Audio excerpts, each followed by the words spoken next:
हम यहाँ जो 67 शराब दुकान खुले हैं उसके विरोध करना चाहते हैं और कर रहे हैं।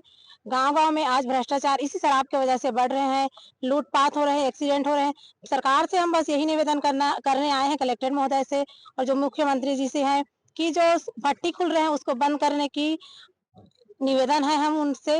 इतना भी जो गुरु भाई गुरु बहन सकलाए हैं अपने कीमती टाइम निकाल कर, बस यही है कि हम जन जागरण के माध्यम से और गुरुवर जी का संदेश पहुंचा रहे हैं और जो शराब भट्टी है उसको बंद करवाने की यही अपील है। मेरा नाम ज्योति साहू है, मैं भारतीय शक्ति चेतना पार्टी महिला जिला अध्यक्ष हूँ।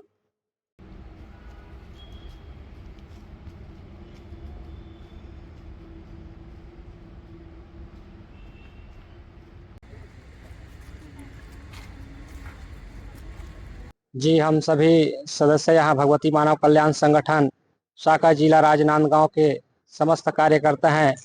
जो हम सभी व्यक्ति एक नशा मुक्त कार्य कर रहे हैं। जो आज हमारे छत्तीसगढ़ में 67 नई शराब की दुकान खुलने वाले हैं।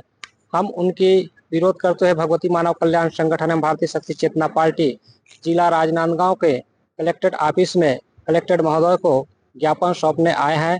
और हम यही चाहते हैं कि नशा जो है, हमारे मुख्यमंत्री सरकार जो छत्तीसगढ़ सरकार है जो नशा की जो खेपें बढ़ा रहे हैं वह कम करने का प्रयास करे और अपितु जल्दी हो सके जो पुराने जो शराब भट्टी है वह भी बहुत जल्दी बंद करे। हम यही आज्ञा करते हैं मुख्यमंत्री सरकार से कि वह छत्तीसगढ़ में शराब भट्टी बहुत ही जल्दी बंद करे ताकि ना और नया शराब भट्टी खोलने की प्रक्रिया शुरू करे।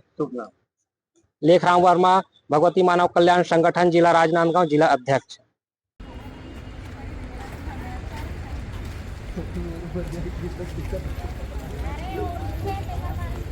पट्टा डाले बात में